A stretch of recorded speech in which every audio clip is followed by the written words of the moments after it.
How can I make my groups more effective? Hi, my name is Ryan Stoyer. Welcome to PBL Simplified for Teachers, where we answer your PBL need-to-knows so that we can simplify the PBL process in your classroom.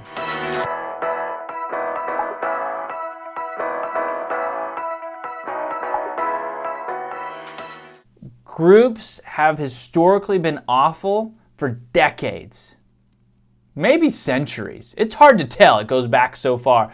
How do we take the awful out of groups? I'm going to claim that it's structure.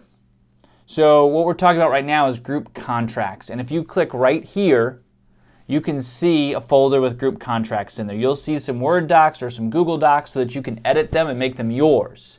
Because every group contract eventually is going to be a little bit different.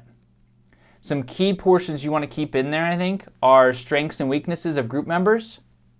More important than getting the words on the page is we want our learners to start thinking through, how can I be helpful to this group?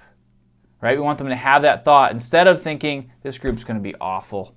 We need to intentionally get them to say, how can I help this group? The second thing you need is roles. If you have 4 people in a group, they each need to have a role. And you'll see that in the resources.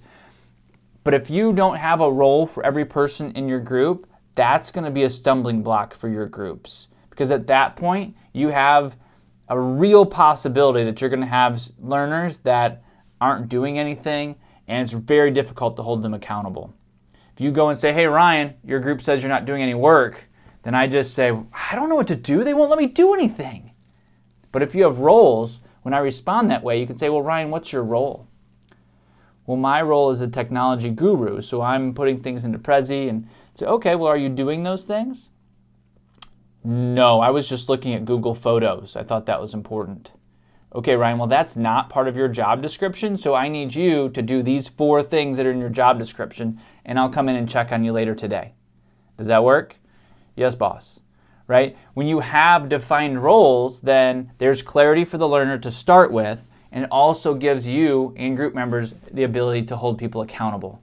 So it adds structure to those groups. So check out some of those group contracts. It can change the way that groups run, and really it helps you teach collaboration and teach the groups, because you have to teach it.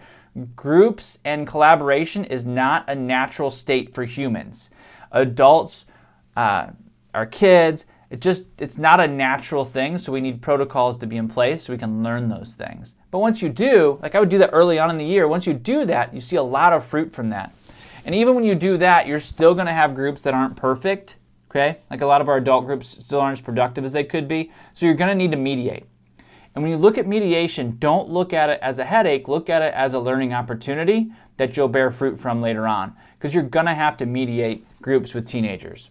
It's just a fact. So in my book, I've got a chapter on grouping, and I actually go through the dialogue of a mediation, so that might be really helpful. So you can pick up the book on Amazon, or we'll give you a free PDF right there if you want to check it out real quick. But grouping is super important for teaching collaboration. The group contracts are going to give you some structure to inform learners, guide learners, and hold them accountable. And as you do that, that grouping and the collaboration will engage your learners, tackle boredom, and transform your classroom.